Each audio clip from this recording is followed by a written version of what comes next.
Did you do jersey exchanges when you were a player? Or was that a thing? No, I was too cheap. Yeah, that was definitely a thing. I was too cheap. It was like $700 a jersey. No one ever asked you for yours? Why would they want my jersey? Like what? Welcome back to Scoop City. I'm the Athletic Senior NFL Insider, Dianna Russini. And I'm Chase Daniel, played 14 years in the NFL. Chase, are your replies as jam-packed as mine were? Yeah, no, because you got way more than I did. I only got like 4. Well, mine were probably jam-packed, not related to Scoop City. It's usually somebody mad about something, or a lot of people mad about a lot of things. You hate the Vikings. You hate the Jets. You hate the... come on. I think this is a good moment to say, hey, what's up, Minnesota Vikings fans?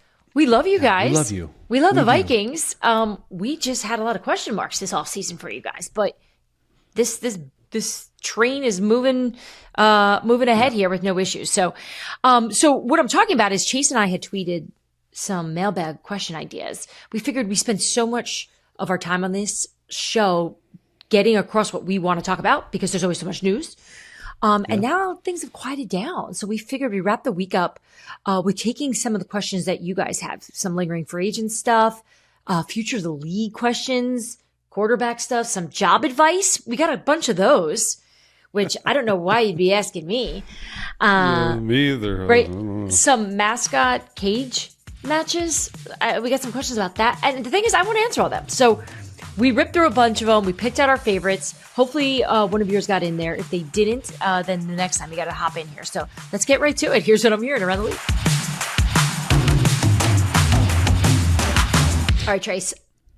Wow, don't even know my friend's name. Trace? Who's Trace? Trace? I don't even know. I know one Trace. My name is Chase. What are you doing? And we're keeping this in and we're not cutting it. And I'm going to ask you the freaking first question of this mailbag bonanza. And my name is Chase Daniel. All right, I'm going to kick it off. Well, you know we're staying in the Bay for the very first one. Okay. Will Brock Purdy deal be done by training camp? That is the most common question that we received because I think everyone just feels good about it, but they want to know now. I think the fans do. So I will tell you that I continue to get really good information about the situation, meaning this is going to get done. There's no drama to it. This isn't going to go off the rails. At least that's the expectation at this point. So if the question is, do I think Brock Purdy is going to have a deal before training camp starts? I feel really good saying that here, in May, knowing that things are just moving in a really good direction. And it's actually been pretty drama free, as a whole, right? Sometimes these things can get real sticky. And I'm sure we're going to talk about some other contracts like Micah Parsons, where it just feels like there's a lot of back and forth. This seems to be moving in a really good direction. The fact that they're moving in a good direction as well. I want to follow up though. When they are talking about this, right? And they're going, and Brock Purdy's camp's probably like, give me 60 million. And Brock Purdy, the team is like, no, give me 50 million. And they end up, do you see it why they haven't got it done? Is it more the years and the guaranteed money? Because that's what we talk about a lot. Or do you think it's the average per year that may be holding it up, or nothing? They just aren't doing it right now. Yeah. I always felt like the years were set. Like they feel good about that. I think it's more the per year salary. Yeah. I think it's more about how much it's going to look like per year. But by the way, you mentioned, I know you were just playing a funny situation of the agents yelling, like, give me 60 million. I never got that information that's what they were asking for right out of the gate either. So, that's reasonable. That's why this always has felt reasonable. Like, I think Brock Purdy's agent is really smart the way he's approaching this. And I think the 49ers understand what they have, yet at the same time know that if maybe they can get him at a decent number here, they can fill some of the voids on this roster that we know that they have to do, and some contracts that they have coming up. So yeah, I feel good. That's a good way to start because we're going to start positive here. So yes, Niners fans, feel good about the Brock Purdy deal. This whole show's positive. Don't worry. I don't know. Some of these questions, we may go down some rabbit holes and get people a little upset with us, but I think we got it. All right. Then how about this? This is from Ryan O'Hare. Shout out, Ryan. Do you see a scenario, Chase, where Jaxson Dart starts on day one for the Giants? Ooh, day one? Day one. No, I don't think day one is realistic. And I'll tell you this, a couple reasons why. Number one, like the team loves him, right? But they got Russell Wilson, and he's going to go into the Hall of Fame one day.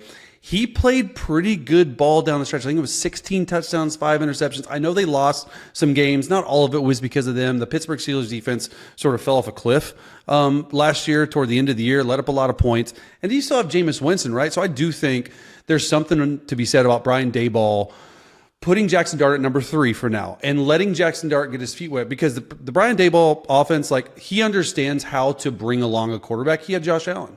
Josh Allen's offensive coordinator from 2018 to 2022 brought him along.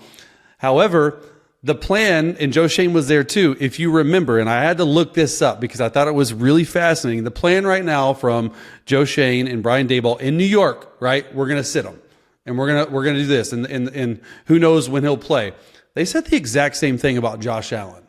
And if you remember, Nathan Peterman was in there like, oh, we're not forcing Josh Allen out. We're not doing that. I get it. It's Nathan Peterman. He threw 2 interceptions in the first half of the game. Josh Allen took over in the first game in the second half.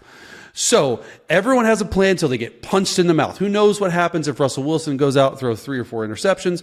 I like Jaxson Dart. The one thing that and I say we, people that study the draft and study the quarterbacks, the one thing we saw with Jaxson Dart, he needs to learn a little bit. I don't know if he's ready to play right away. The last thing I'll say about this, because this was actually something we talked about quite a bit on the facility, our Fox show. And I had our researchers do this. And the research says, because I'm very analytical, the last 5 years, the first round picks at quarterback, okay?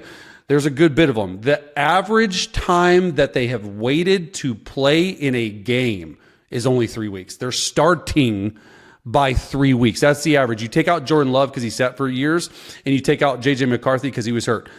I think there was like 14 in the last, or like there was like almost 3 a year. Week 3. So I don't think it's going to be like, week 10 unless they're rolling.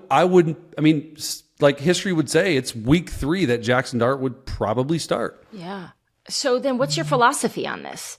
Because I've talked to so many coaches over the years who, believe that the rookie should sit, learn, but, then you hear the other side of it is you're not going to learn until you get out there. Right. Obviously, Patrick Mahomes is the best example with Alex Smith there.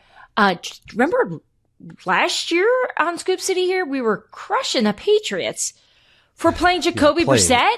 And we're like, Drake put May. In Drake May. What are you doing? And obviously Drake May went out there and proved that, he should have been starting the whole time.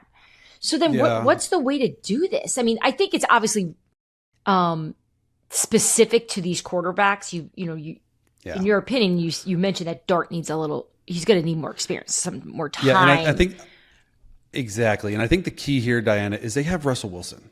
Right? It's not, they don't have those other guys. They don't have, Jacoby Brissett. They don't have Nathan. It's Russell Wilson. And he's earned the right to start, but I would imagine it's a quick hook because you on this show, and I don't know if you agree or not, even though you're from the New York area, I think the only way Brian Daboll and Joe Schoen keep their job is if you play the rookie quarterback and you give us some hope for where the future's going. Win 7-8 games with Jaxson Dart, show a lot of growth, right? Because I don't know if they win 9 games with Russell Wilson, which I don't know if the roster's good enough or not, but if they win 9 games with Russell Wilson, don't make the playoffs, I don't know if they're back. They were on the hot seat this year. I think they have to play, and people are like, you're crazy. I just feel like he's going to be forced into action probably a lot sooner than we think. No, I think that's a great point to make, that the surrounding cast, the situation that's hovering over it, may cause different decisions or have decision makers make calls on things that they normally wouldn't. But you look at that quarterback room of Russ and Jameis, and I'm sure you're seeing Jameis out on social media right now. He's like, we're going to New Jersey delis, like yelling gabagool. Like, what is happening? It's going to be a fascinating quarterback room to watch. And credit to the Giants for keeping it electric. We'll see how this shakes out. All right. We've got one from Mo Moten. At Mo Moten. You think it's Moten or Moten? Yeah, Moten. Moten.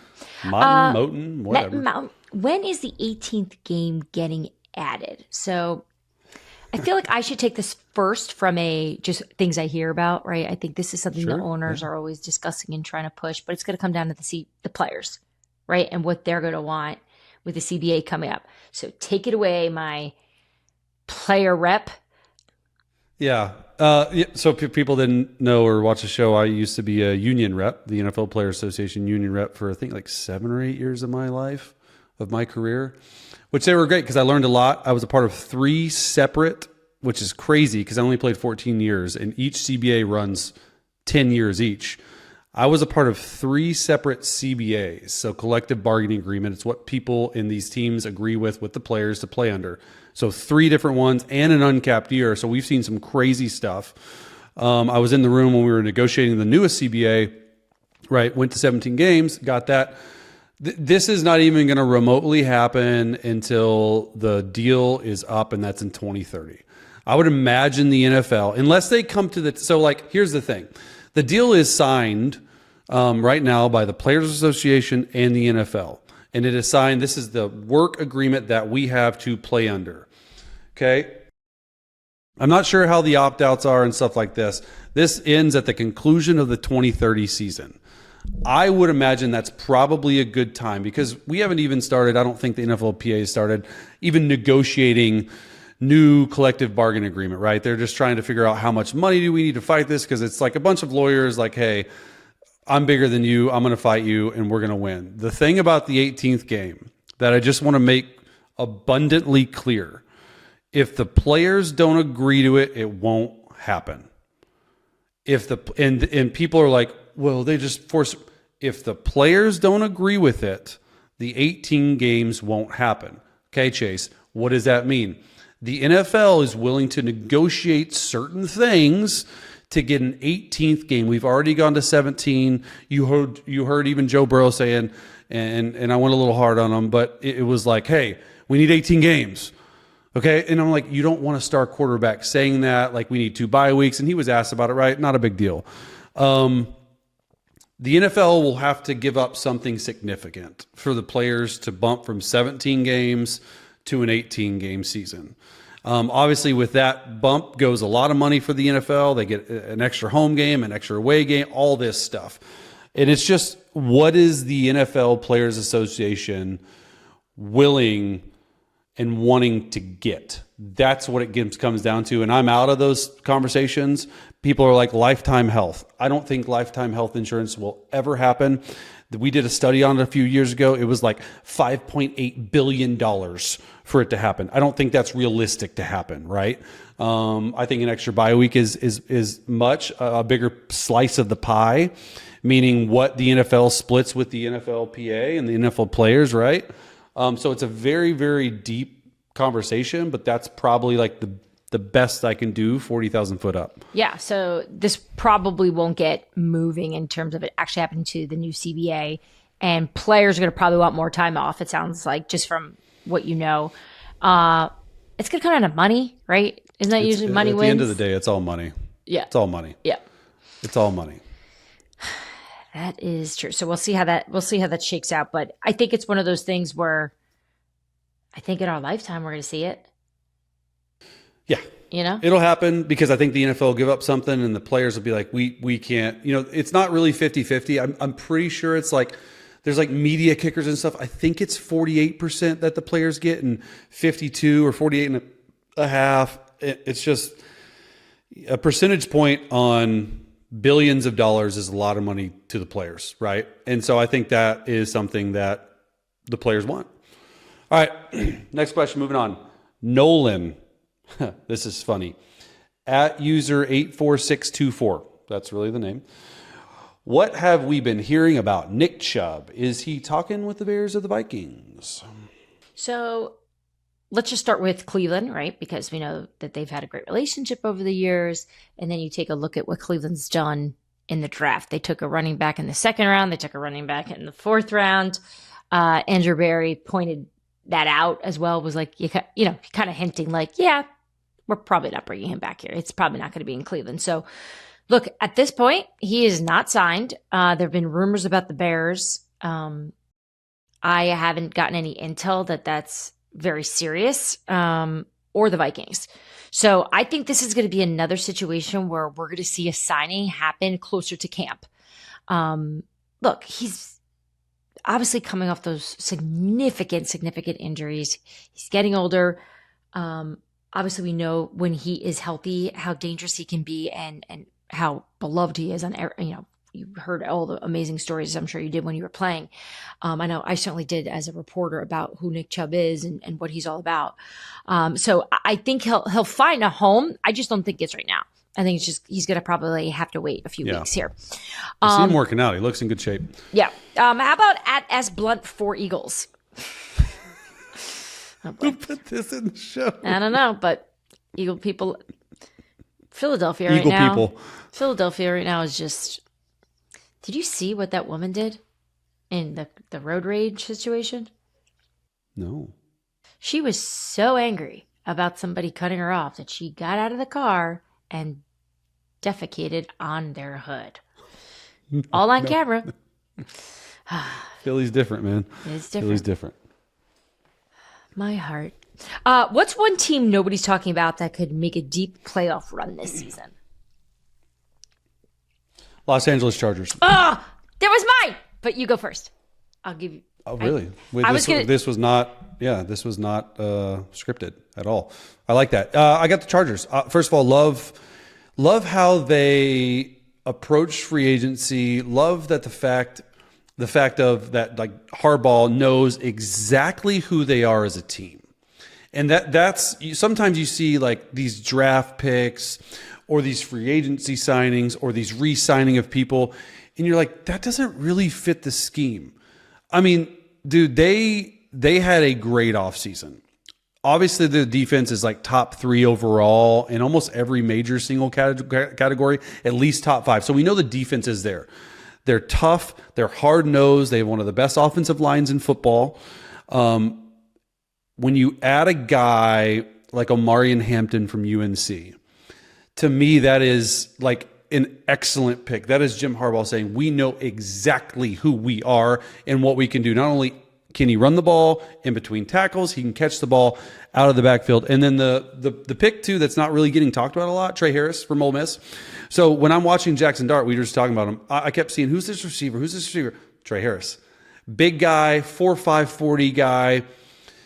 He's not quite Mike Williams size. I know Mike Williams went back there, right? But you put Trey Harris on the outside, you have Mike Williams on the other outside, and you have Ladd McConkey, who I think is a star on the inside, and then you have Justin Herbert, right? Like that's the whole talk of this really early offseason was like, can Justin Herbert get over the hump? He hasn't won a playoff game, and they got smoked by Houston. He threw some interceptions. I think if he plays really well this year, the Chargers can be a dangerous team. And we see this at every stop that Jim Harbaugh goes to. He just continually rebuilds and reamps it up, and they're a team that I'm following really closely. Yeah, let Jim cook here. And look, we spend every season saying, man, when are they going to get Justin someone around him? He needs more. That can't be said anymore. Like, I would agree with that. Like we can actually have a conversation about him having a shot here and this team having a shot and a potential to make a deep playoff one, which is why they came right to my head. People are talking about the Bears. That was my second one. So it wasn't as electric because people always talk about the Bears. Yes, but I'm talking about the Bears in the light of they can be really good. Like, I totally agree. You're giving credit to Jim Harbaugh about knowing who he is and knowing what they want. I can say the same thing about Ben Johnson. He knows exactly who he is and knows exactly what he wants. And the fact that they beefed up their offensive line, the skill players are all set. Right now, it's just this is now where we can actually just say it's on Caleb Williams. Like, can he take the step? Because they're giving him all the pieces. I don't know what else they could have done. No. Right? So great offseason for the Bears. I totally agree. I haven't been this excited about a first-time head coach in a really long time. I was actually trying to think about that the other day of like, when was the last time a head coach had an off-season like this, coaching for the first time, and you just know after September you're going to go, yep, I get it. I know why they paid him as much as they did. It feels like that. It feels different. I wish I had some deep intel from people around the league telling me about Ben Johnson and what. Like, yeah, they all say nice things about him, but obviously we're not going to be able to make that judgment until we see what he puts on the field. But just the excitement and the momentum in Chicago for what this could look like because they've got the right leader in the building. I think they got so much potential. Speaking of the right leaders, all right, we got Johannes Schneider at Joe Cool Woo. Love that name. I wish I had a cool Twitter name. I think I'm supposed to be reading this one, Diana, but you can take it for yourself. Has there been a quicker turnaround of an organization than what the Harris Group has done in Washington? Okay, so we talk on the show so much about the importance of ownership and leadership and programs, and I think Washington is just an example of that.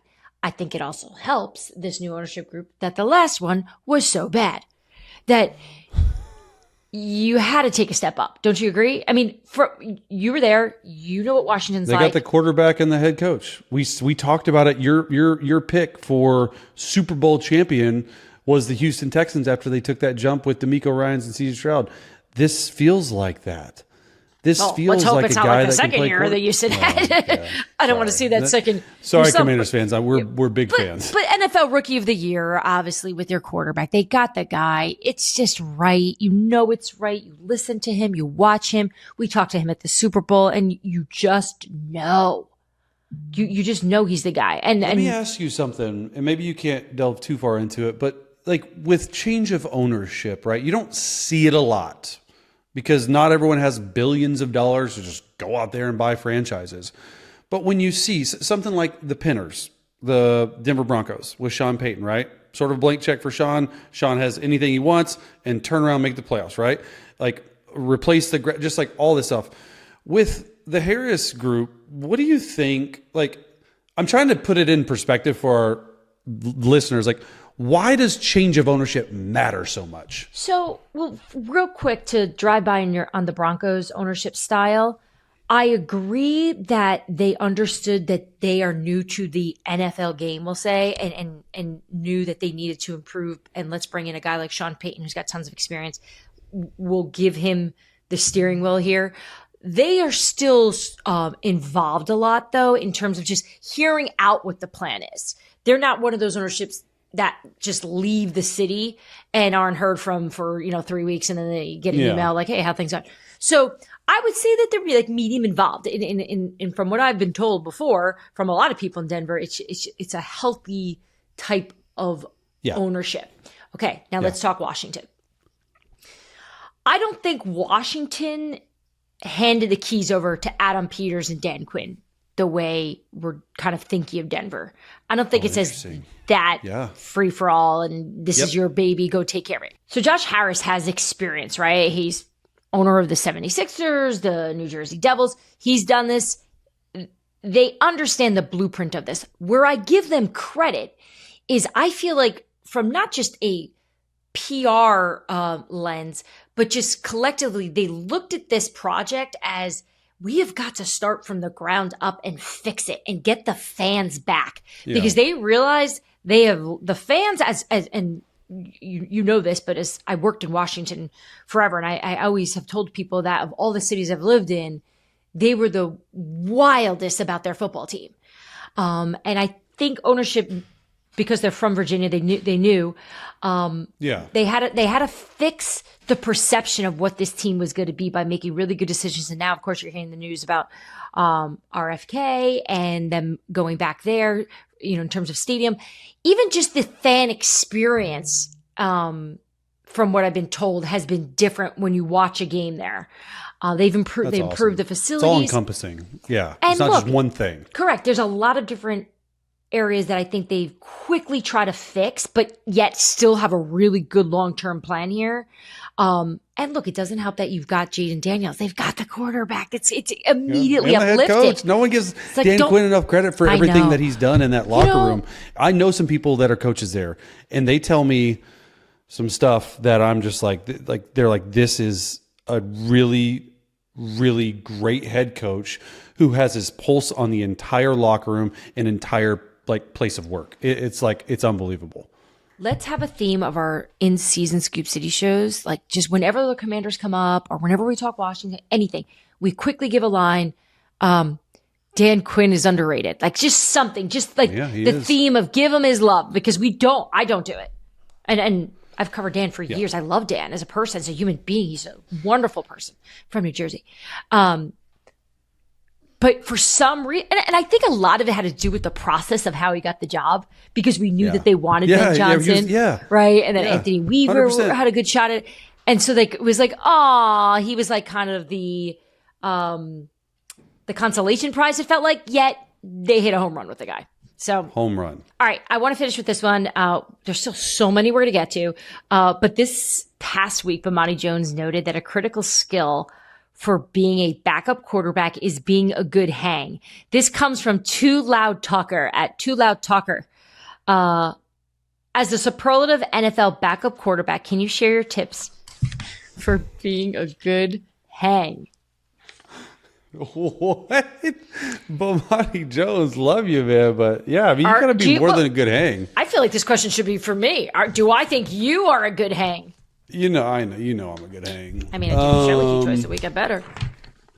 Yeah, there's a lot that goes into being an NFL quarterback, specifically the backup, right? Like, obviously you want to have the starter mindset, but when you're the backup, you got to sort of act like it, meaning there's a lot of stuff that goes on behind the scenes. You got to, first of all, get along with the starter. I actually know some people, and I'm not going to say names, that have gotten backup jobs because they're friends with the starters. And the starter's like, hey, bring this guy in, whether it's the third string or the backup. So one, that is true. But two, you can't be, I don't even know what I want to say. I can't say it because I don't want to bleep it and I don't want to cuss. You can't be a butthole. You can't just be a jerk. You can't be a jerk. And you have to be able to get along with everyone in the organization, not just the offensive room, right, or the quarterback room, but you got to serve the starter. You got to serve the offensive coordinator. You got to serve it's a very serving job, right? Like, what can I do to make you better? How can I get this? Because the whole goal going into the week is getting the starter ready. So you're just like, hey, and then you're obviously, sometimes you're filtering in people, hey, tell Justin Herbert this. No. Hey, tell Justin from all these, the trainer and the head coach even that does, like, not an offensive coach. So you get to have to sort of pick to be the filter on what you're filtering that the quarterback needs to have. So it is you do have to be a good hang. No one wants to hate a backup quarterback. Yeah. Right. I just got a show idea for the summer. I want to do 10 questions we've always wanted to ask a quarterback or a backup. Because now I'm thinking, oh, what about this and what about that? And I'll be there. You use the phrase, it's your job to get the starter ready. Well, what does that look like? So we'll do that in another show. I love it. All right, let's take a quick break. We were all over the place on that one, but I think we should continue. We got a lot more topics coming in, more league-wide stuff, and we got a good question about swag, like the stuff players get. I got a good one coming up for you. All right, we'll be right back. All right, back here on Scoop City, it is our first mailbag extravaganza. We've gone this long. We've never done a mailbag because all we do is talk about the topics that everyone's talking about. But it is now time for us to do some work for you around here. I love this question from Jake the Giant 4. Shout out, Jake. Here's the dumbest shower thought I had recently. By the way, Jake, big shower thinker as well. Do all my thinking in the shower. Do players get infinite free swag, or is it like, here's your standard annual refresh and the rest you got to go buy from the team store? What is the deal with team gear and all that? Jake, you can go in and you can get as much free swag as you want. It just like keeps going and going and going. And you know what? I got lucky, and I haven't really told a lot of people this, but when I was with the Chargers and everyone would see me on the field my last year of the Chargers, and it would be the sickest pair of Jordan cleats that anyone really would have in the league other than Dak. And I wasn't even a Jordan guy. I wasn't sponsored. Melvin Ingram had a deal with Jordan. Melvin Ingram wore a 12.5. You know who made best friends with the equipment guy that year? And I got a brand new pair, and I have them all out in my garage right here, and I'm keeping them because they're like custom one-on-ones. You can get whatever you want, buddy. You just go in, new shirt, yeah, new hat, yeah. So you just go to the equipment guy and you just like, hey, I need couple pairs of pants, couple socks, couple pair of pants, socks, yeah, whatever. Did you do jersey exchanges when you were a player? Was that a thing? No, I was too cheap. Yeah, that was definitely a thing. I was too cheap. It was like $700 a jersey. No one ever asked you for yours? Why would they want my jersey? Like what? Like Hello. Who wants my jersey? You know what? I didn't mean it I actually that way. think that, like, honestly, it was a preseason game. Blaine Gabbert, I was a senior when he was a freshman. He backed me up at Missouri. We played each other in the preseason. He asked for my jersey because he was like, Chase, you're meant like us. And I said no. It's too expensive. Wait. So he wanted your jersey because you were like the backup quarterback rep, like in a way, like people looked at you as like the god of backups. We were teammates at Missouri. Oh, I'm sorry, I taught missed him that part. everything he knew. Oh, like, so he was. I taught him some stuff. He was looking at his. Follow here, Dianna. I just made up a whole philosophy that he had because that was you literally. Where's your head? I just said I was a senior at the University of Missouri. He was a freshman. He was my backup. I was thinking, why would Blaine Gabbert want it? I'm like, I guess because Chase is like the king of quarterbacks of backups. Like, see, you went where probably everyone else went. Mine just is disrespectful. If you're listening or watching, you're like, I kind of knew what she was saying. Yeah, 100%. Sorry, I missed that. Disrespectful. Oh, it's all right. that's Just like funny. Not disrespectful at all. You're the best. But here's the worst part. You were talking about disrespectful. You said no. Yeah, the guy says hi. It was like $700. Thank you.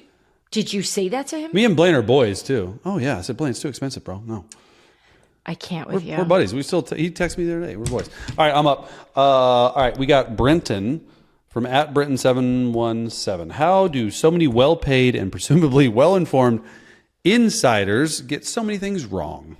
Oh my goodness. Hopefully you weren't talking about me, my friend. I think the one part of reporting and breaking news that a lot of people don't take into account is things change a lot. You'd be surprised how often things will go from one way to the other, and it's fluid all the time. I will get something directly from the player's mouth, and a minute later something will change. Like it just happens. It's not the player lying though; it just changes. It just changes. Things just change. Now, look, there's some scenarios where, like, we started the show talking about Brock Purdy. Do I think that Kyle Shanahan's going to wake up today and go, you know what? Let's not pay Brock. Let's go bring in Aaron Rodgers. Like, no. Like, no. That's a Chase. You're making a face like I'm reporting that. No, I'm saying that's like a drastic example. Like things like that don't happen.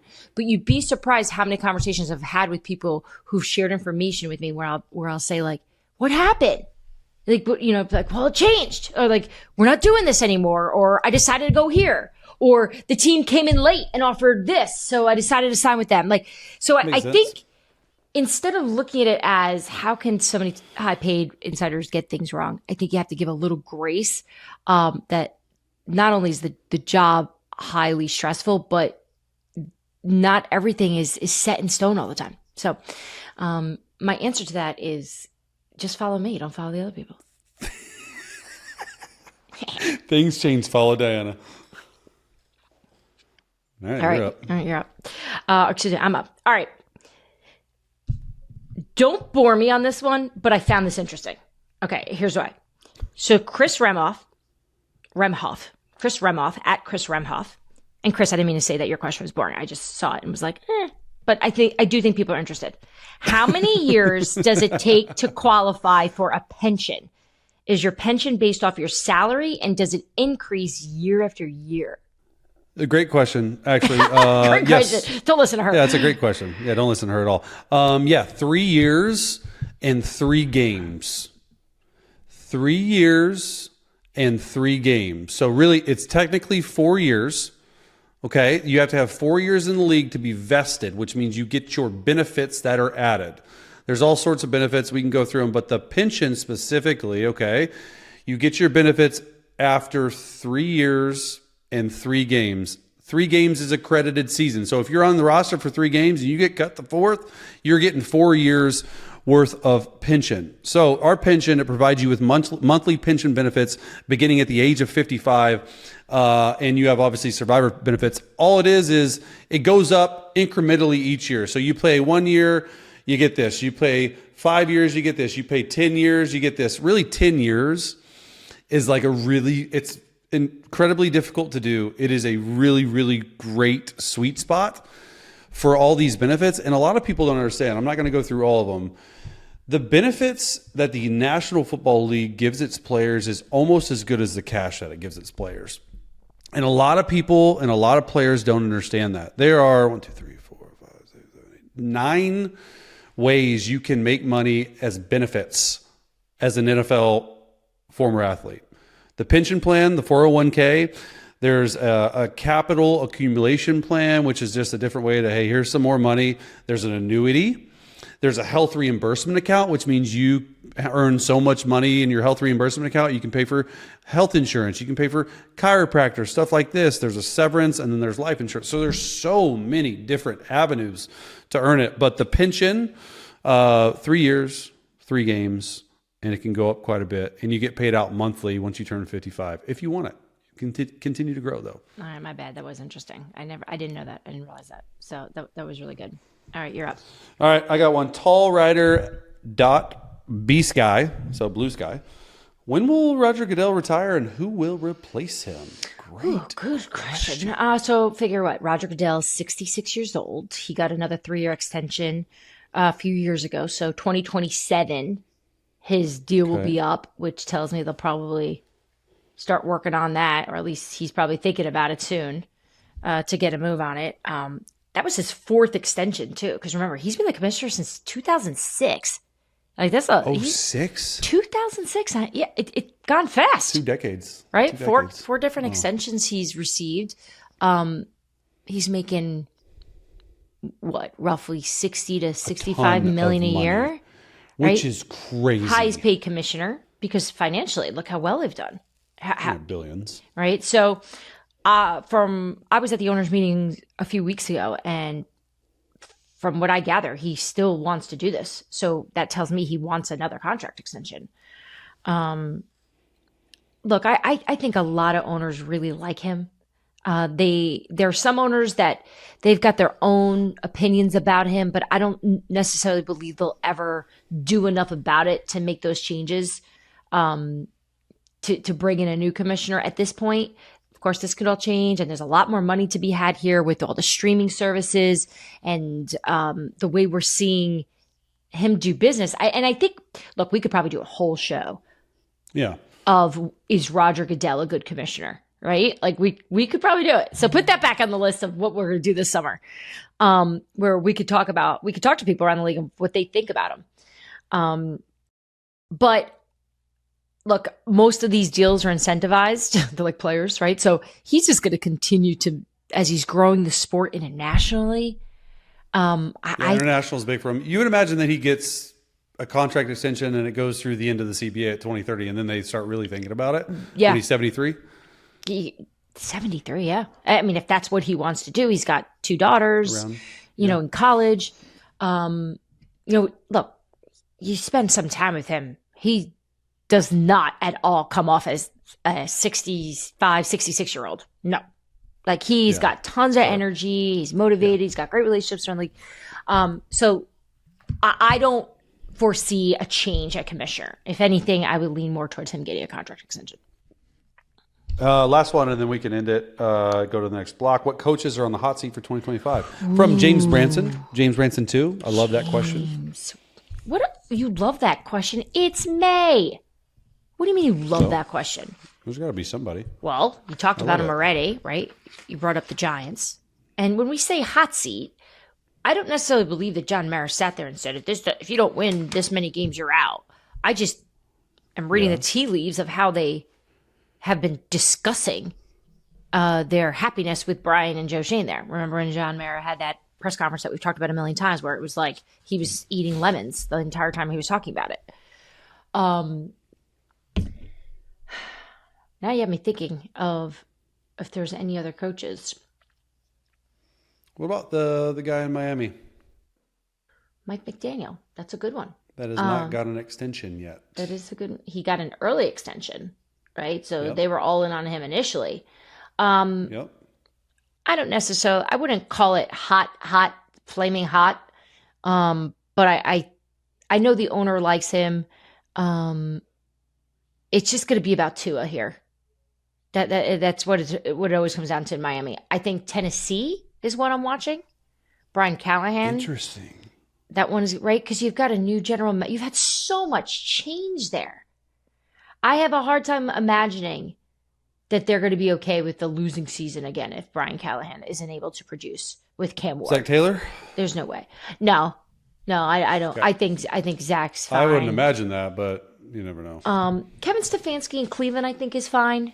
There was a time last year I was worried about it where I was like, how's this going to go? Because they didn't look like they had a lot of answers. But I think they're going to be all right, which, by the way, 2-time coach of the year. Two-time. But other than that, I mean, you look around the league and everyone's pretty set at this point, right? Shane Steichen. Oh, that's a good one, actually. I thought Chris Ballard was going to be in trouble this year. He made it. True. Right? Look, it's going to be quarterback play. Both of them have to be. They're going to be looked at for sure. Definitely. Yeah. All right. Let's take a quick break. When we come back, we've got questions from you guys that some have a little bit of a football tone, but some are from you guys that have been following and listening to us and have gotten to know us a little bit. And I can tell these questions were to just maybe mock us. I don't know. We got some weird ones. We got some funny ones. And we've got some ones that are going to make you laugh, I think. So we'll be right back. All right, Chase, I'm not going to lie. I've been looking forward to these questions all episode because, look, we do so many big J topics, big journalism questions on this show. And finally, we can just let loose here. So there are no wrong answers to these questions from our great residents of Scoop City. So let's start with Austin Toback. Do you dunk cookies in a glass of milk or a bowl of milk? A bowl of milk? Mm-hmm. Who does it? First of all, this body don't eat cookies. This body eats. I'm joking. I like cookies. I dunk it in a glass like everyone else. That's weird. Yeah. All right, you go. South Lake Taco. I hope it's South Lake, Texas, because that's my hometown. Diana, which mascot do you think would win in a Royal Rumble styled match? Oh my goodness. Swoop? The eagle? He seems nasty. Oh, why? Swoop? Yeah. Do you ever see him? Yeah, he does seem nasty. I don't think he looks like a nice bird. He's supposed to be a nice bird. But I don't know. He's got a little edge to him. He's supposed to be a nice bird. Yeah. It's like Poe, the Ravens bird. Why do I know these guys' names? Why do I know their names? Yeah. I couldn't tell you a mascot, but I know his name. Definitely not the Chiefs one. He looks too nice. Colts one's too nice. Oh, Colts one's so sweet. The Chargers guy's so sweet. Yeah. I guess their job is to be nice, but I guess how about a Bengal? I like the idea of putting them all in a fight. Like, bring out a different side of it to them. You know? I like it. All right, I got another one for you. At Danny Nealis, this is a good one. Will Diana apologize to pardon my meme? Why? There's nothing to apologize for. He is a diehard Jets fan who is so upset and angry at the messenger, not the actual fact that his team is the one doing this stuff. So no, I have nothing to apologize to him for. He constantly thinks I'm going after the Jets on purpose to like hurt him. Like you hate the Jets. Yeah, no, I love the Jets. I want to see the Jets do well. I'm so sorry that it was not a great 2 years, but as I think a lot of people have figured out that everything we reported is accurate. And I just think sometimes Jets fans have a hard time dealing with that. It's so funny. We went out to dinner last weekend, and there were a bunch of Jets fans who were out who wanted to let me know how they felt. Just like memes. Not happy. Stop harassing Diana at dinner, Jets fans. It's not cool. I know, especially not my kids. I want them to think I'm cool. Yeah. All right. This one, I like this. My daughter just accepted a lower level job with the Packers. What is your advice to her as she tries to advance? This is Mark at Browns Brewers. Well, I think you would probably be better at answering that, but I would say work hard, follow your heart. That is your advice to somebody trying to make it. Honestly, follow your though, heart? You know what though? Yeah, that sounded. Hard work is not talked about enough. Doing the uncomfortable jobs and the jobs you might not want to do, and you might not want to stay up late at night. You might not want to write that email. Just do it. Do it. I Hard think- work is lost on our society today. That's how I feel. I think defining what hard work means is the problem, right? Because everyone wants to say they work hard. Everyone says that they put in all the hours, they put in the time. Well, what does it look like, though? Are you putting in the right amount? And are you doing it in the most efficient way? But I'd say if she's just starting out, I would suggest doing what I think I did well early, which was I asked a lot of questions and I listened and I stayed in touch with people. I think that's really important to make sure that in touch with people, relationship people building. helped you, that you don't just bother them when you need something. That you just once in a while you send a hello, you send a note, an email, a text. That's the thing with communication today. Like there's such an easy way to keep relationships alive. It may not be the most personal way, but you can at least make a little effort. So that's good advice. Way better than work hard and follow your heart. Follow your heart, but still follow your heart. And by the way, You have to. what your heart is set on isn't always what it's going to turn out to be in terms of where you land. Hey, You know, preach, like Diana. look at me. I thought I was going to be a cop. No, I didn't. But I think I'd make a great cop. All right, last one. This is perfect because I'm going to a wedding in 2 weeks, so I wanted to get this one from you. What is an example of wedding behavior that people do that you find disgusting? Like, what's your ick at weddings? Wow, that's a great question. Do you want me to take it first? Yeah, you can. Sure, because you obviously want. Well, it came right to me. I didn't have to think about it. Okay, go. It's when the speeches arrive. And Gosh, keep it short. women always go up there and, Betsy is like a sister. Like, just tell me a story where she was an idiot. Tell me a story, Yeah. that makes me Embarrass her. laugh, embarrass her a little bit, but also share what makes Betsy and Tommy so great. Love me on the inside. Yeah, give me. Look, for two people here who Spoken can like talk an a lot, insider. right? Like just get to the point. Which I'm sure people that are fans of the show constantly are saying that to us. But right, I think most people agree. Like I like a good speech, but like, look, I've been to weddings where the speeches are so long, but if they're entertaining, you don't care. Most of the time, they're not going to be that entertaining. No, be entertaining in short. Be entertaining in short. We're trying to have fun and get back on the dance floor. cut a rug. Yeah. Cut a Mine is being overserved. Know your limit. Don't be When sloppy. people get sloppy. Don't be sloppy. We had some people at our, I'm not going to name, we had some people at our wedding that we didn't even see them because the bar was open while we were getting pictures waiting and they had to go home. So don't do that. It's not worth it. You're going to feel like crap the next day and you're going to feel like crap that you're a bad friend. Yeah. Sorry about that. Don't embarrass yourself either. Don't I wish I was at your wedding. people that get overserved that just don't know their limit. I know, but I think everyone has been guilty of being overserved without intention. You've never done that before where you did, like, I am the queen I mean, of I'm yeah, talking but and the also, drink is in like, my hand and then it's like 2 hours later. Maybe I'm if you're like, 21, Diana. Yeah, maybe if you're 21. Sure, everyone's done it. this is what happens when you don't go out a lot. You forget how to act like Too an many adult. martinis. Ugh, Too many martinis. none of that. Speaking of martinis, that's what we'll be doing this weekend, hopefully to celebrate Cinco de Mayo that came and went this past week. Actually, why would we have martinis? We'd have margaritas, right? All right, that'll do it for us. This was fun. I like the change. Yeah, Let's do another mailbag. Hopefully, maybe next month we'll do it again. So we will ask you guys once again to put in your questions and send them in. And we love the variety. We love the support. Continue to subscribe. Check out our newsletter, the Scoop City newsletter. All of it will be there. We will see you guys next time.